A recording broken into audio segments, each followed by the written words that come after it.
Quand on vous dit que pour vos projets immobiliers, il faut absolument travailler avec des professionnels, que ce soit des financiers, des comptables, des techniciens, des ingénieurs, des architectes, des juristes, il ne faut pas hésiter à travailler avec des spécialistes parce que c'est eux qui vont vous faire gagner de l'argent, c'est eux même qui vont vous faire ne pas perdre d'argent. Alors aujourd'hui, on va parler avec une architecte et on va comprendre ensemble pourquoi on doit travailler avec des architectes.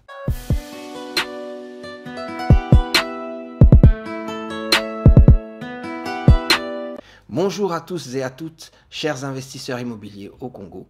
Bienvenue dans cette nouvelle vidéo et aujourd'hui on reçoit une personne qui va nous inspirer parce que c'est une personne qui travaille dans l'immobilier et qui est une spécialiste dans son domaine. En fait, elle est architecte et urbaniste. Elle s'appelle Keka Bizimbote et elle a travaillé dans différents projets au Congo et en France. Elle va revenir sur son parcours et elle va nous montrer pourquoi c'est important de travailler avec des architectes sur vos projets immobiliers.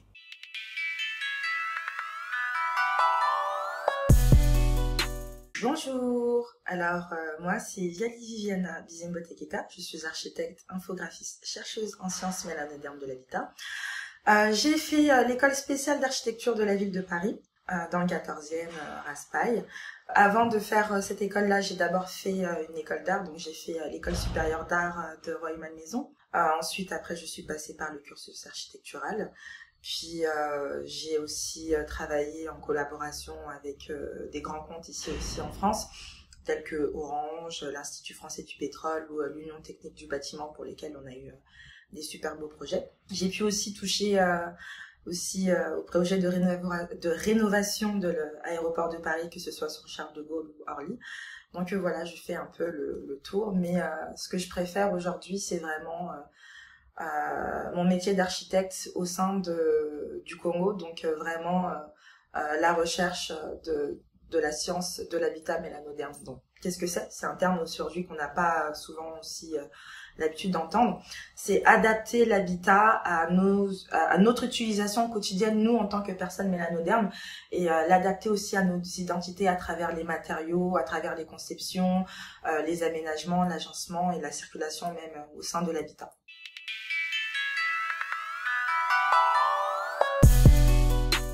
Alors pourquoi j'ai choisi l'architecture? Parce que j'aime beaucoup l'art. J'aime beaucoup l'art dans son ensemble, que ce soit l'art, les tableaux, donc à travers le visuel, l'art, la musique, l'art, le cinéma. Donc l'art dans son ensemble, j'aime beaucoup et je considère l'architecture comme un art. Parce que c'est l'art de créer un espace de vie adapté à notre interlocuteur, et pour moi je trouve que c'est une démarche honorable. C'est quelque chose qui nous demande de la créativité, de l'imagination et beaucoup d'énergie. C'est quelque chose qui me passionne énormément. J'aime beaucoup l'architecture, en tout cas tout ce qui est créé, et donner vie justement à cette création et voir que ce que j'ai pu dessiner sur le papier, sur l'ordinateur, prend forme sur le plan physique. Déjà, je trouve ça hyper impressionnant, et quand je vois aussi le regard des personnes pour qui je travaille sur les conceptions que j'ai pu leur faire, moi c'est une sorte d'autosatisfaction, et donc du coup je trouve mon épanouissement là-dedans.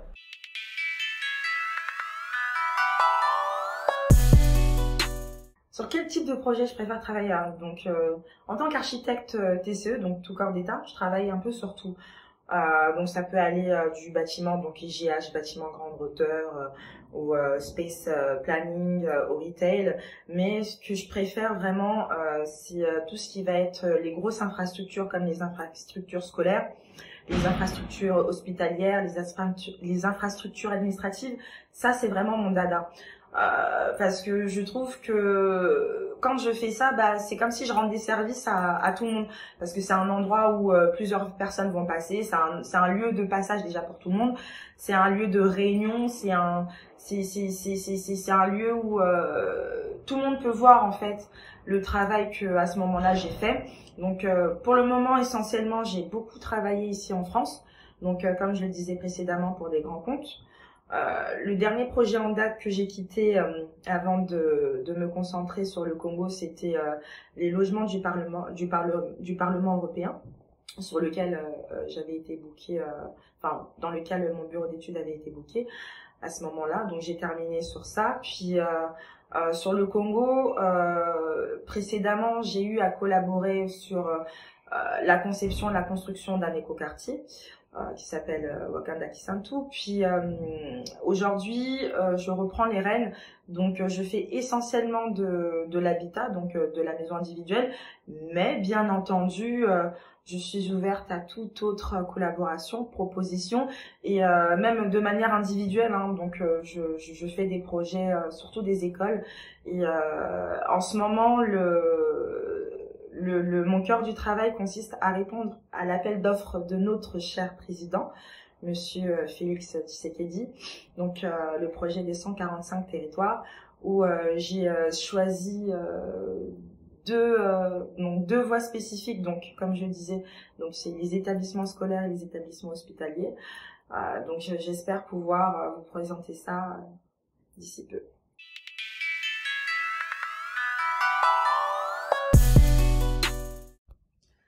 Alors les principaux projets sur lesquels j'ai travaillé, il y en a plusieurs, mais deux particulièrement ici. Ensuite je passerai à ceux aussi qui sont au Congo.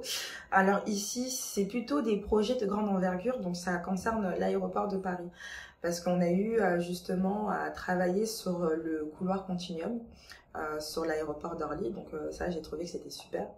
C'était pas mal justement en collaboration avec les ingénieurs de aéroport de Paris, et nous notre cabinet aussi qui travaillait en collab.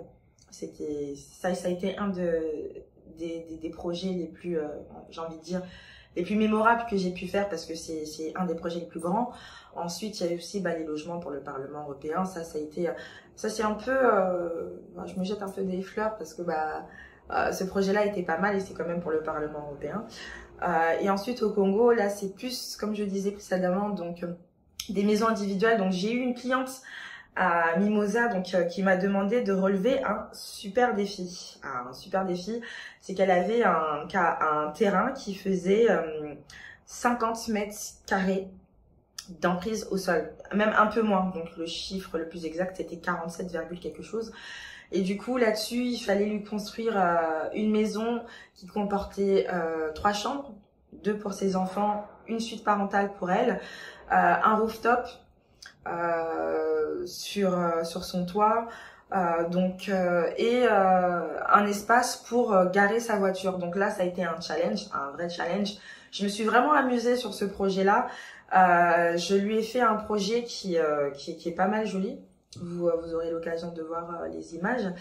Et aussi, j'ai travaillé pour mon père, qui construit un bâtiment en centre-ville, donc du côté de Beaumarchais, qui est toujours en construction d'ailleurs.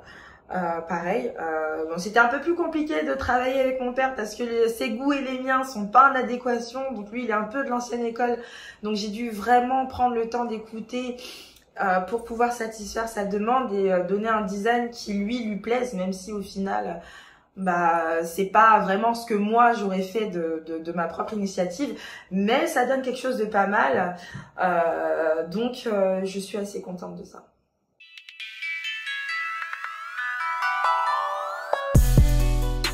Avec l'aide de mon assistant qui est étudiant en architecture dans la ville de Goma, on répond à l'appel d'offres de Monsieur le Président, donc le projet des 145 territoires.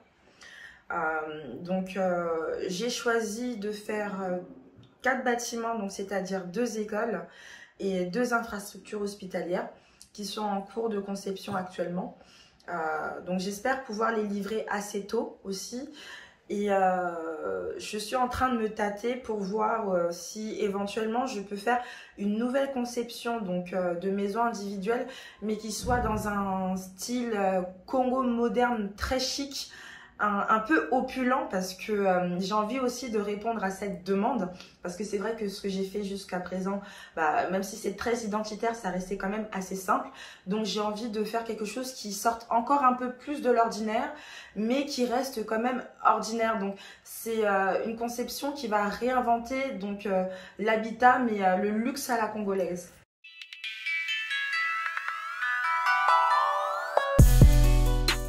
Très bonne question. Il y a beaucoup de projets intéressants, mais est-ce qu'ils sont aboutis? Ça, c'est une autre question. Et dans les projets intéressants, en fait, ce qui me pose problème, c'est que on a beaucoup d'étrangers, en fait. C'est eux qui, souvent, répondent aux appels d'offres de l'État et qui ramènent les projets intéressants. Donc là, je sais pas, je pense que surtout les Quinois pourront le voir, mais il y a un projet qui circule en ce moment dans les réseaux. Là, il y a une bâtisse qui a été terminée. Donc, les Quinois ont l'impression d'être à Dubaï, entre guillemets, donc au Moyen-Orient. Et moi, je trouve ça marrant justement parce que les étrangers, quand ils viennent avec des projets chez nous, ils viennent pas avec une architecture identitaire. Eux, ils viennent avec leur signature à eux et c'est pas la nôtre. Donc intéressant, oui, parce que ça fait évoluer l'urbanisme du pays et la construction au sein du pays. Mais intéressant identitairement, non, parce que c'est pas notre signature, ça nous correspond pas, c'est pas notre paradigme. En tout cas, moi, c'est comme ça que je vois les choses. Quand on me pose la question, est-ce que je vois des projets intéressants actuellement au Congo?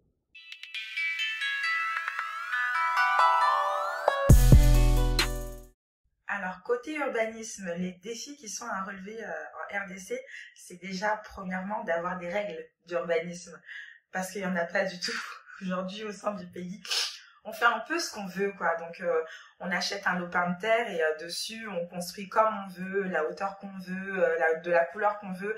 Et je trouve que on n'a pas d'harmonie dans notre paysage urbain. Et ça, c'est dommage. Même dans le paysage rural, hein, on n'a pas cette harmonie. Donc moi, je pense que déjà, premièrement, faudrait qu'on ait des règles d'urbanisme avec plusieurs zones définies, qui soient des zones pour les bâtiments grande hauteur, des zones pour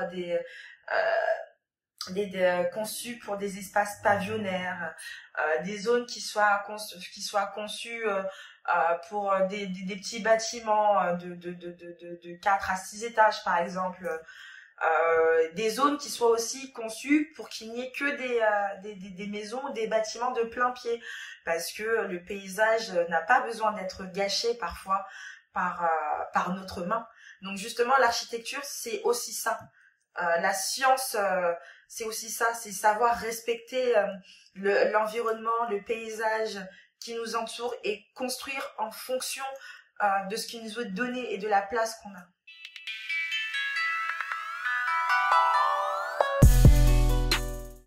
Bon, concernant les problèmes d'inondation et d'érosion qu'on a chez nous au Congo, parfois c'est un problème d'entretien et parfois c'est aussi un problème d'adaptation et de technicité.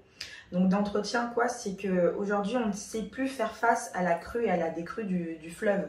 Donc au temps de pluie aussi, c'est une réelle problématique qu'on rencontre aujourd'hui au Congo, c'est que on n'a pas su entretenir nos réseaux d'alimentation d'eau et de desserte aussi d'eau usée.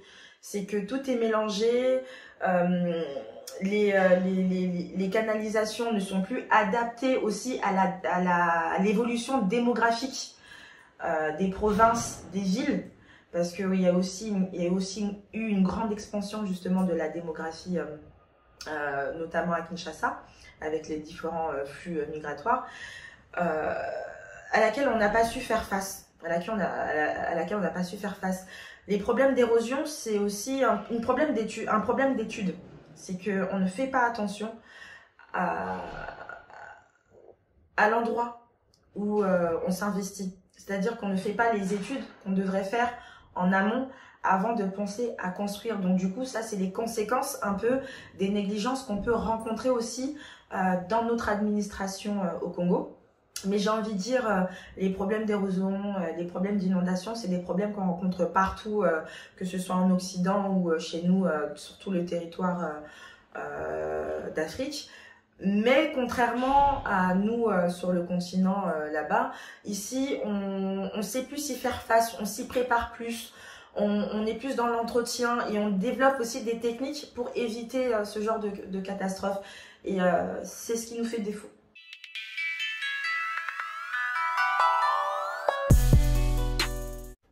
Alors, si j'avais un message à passer aux investisseurs qui ont envie d'investir en RDC, c'est d'investir avec conscience. Voilà, c'est d'investir consciemment. parce qu'on a de très beaux territoires, on a de très beaux emplacements. Et investir chez nous, c'est apporter sa pierre à l'édifice au développement du pays et au développement aussi de la péninsule, mais aussi du continent, j'ai envie de dire. Donc, c'est d'investir de manière intelligente. Parce que un pas en avant, ça crée un mouvement, et ce mouvement-là, il est important pour le Congo, il est important pour l'ensemble des Congolais et l'ensemble de tous les Africains présents sur le continent. Ah oui, faut pas oublier, c'est très très important d'investir au pays, parce que déjà, tout simplement, dans un premier temps, c'est chez soi. Donc, faut toujours avoir un petit pied à terre à domicile, j'ai envie de dire. Et puis on a énormément d'opportunités, beaucoup d'opportunités qu'on va pas forcément trouver en Europe, hein.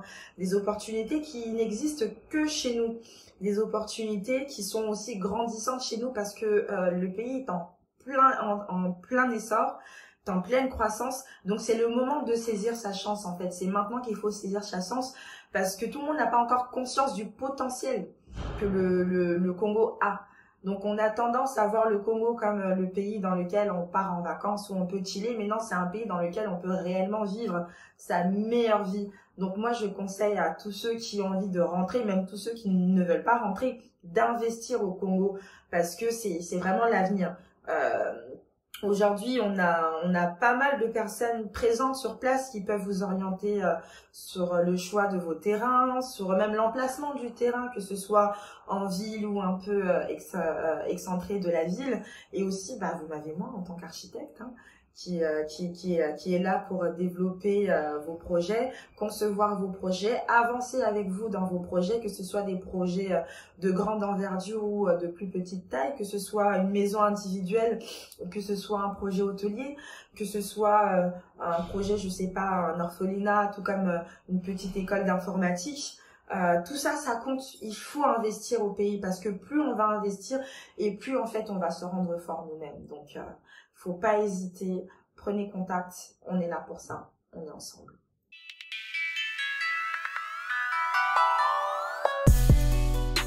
Alors, pour tous ceux qui veulent me retrouver, je suis disponible sur mon compte Instagram professionnel qui est V from Parisis, Cascade Architecture, et aussi Cascade Design. Pourquoi? Parce que j'ai tout ce qui va concerner le gros œuvre, donc la maison individuelle, mais je fais aussi de l'architecture d'intérieur, notamment de la cuisine, salle de bain, dressing et du mobilier sur mesure.